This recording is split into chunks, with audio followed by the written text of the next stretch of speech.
So question from the audience is, you have a finished basement and you're worried about where I'm going to put this mitigation system in there. Like, do I just wreck your living room and all of a sudden you have an ugly pipe coming up from the middle of your living room? I guess we would test multiple points. And this is where the short-term test reader also comes into play, as we can use as a handy tool. Now, we would want the long-term test in one of those living spaces in the basement. You mentioned that you have a gym down there and that you quite frequently use that.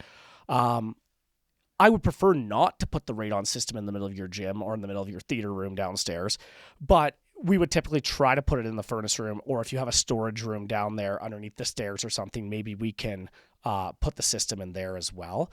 Now, the beauty of this is when it comes to testing, we don't want to test in the furnace room because of airflow and other factors that may affect our test results. But when it comes to mitigation, it really doesn't matter where we put this fan in your basement because it's all under the slab, right? So it's creating a vacuum under the slab. So typically, yeah, we try to do it in an accessible area of the furnace room. Now, we have some codes and regulations we have to do. Stay away from external air sources, such as an air intake for your furnace, because, it'd suck if we vent this thing out and it goes out the side of your house, and then there's an air intake for your furnace out there and it's just sucking it right back into your house. So it kind of defeats the purpose there.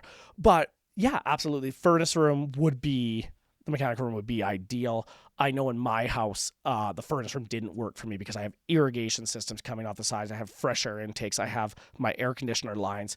It's just really congested. I have my Tesla charger coming out the one side of the house there.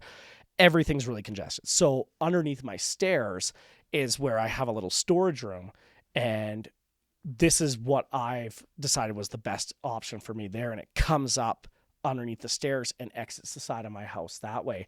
Took a little bit of finagling to get that through, but that was the best situation for me.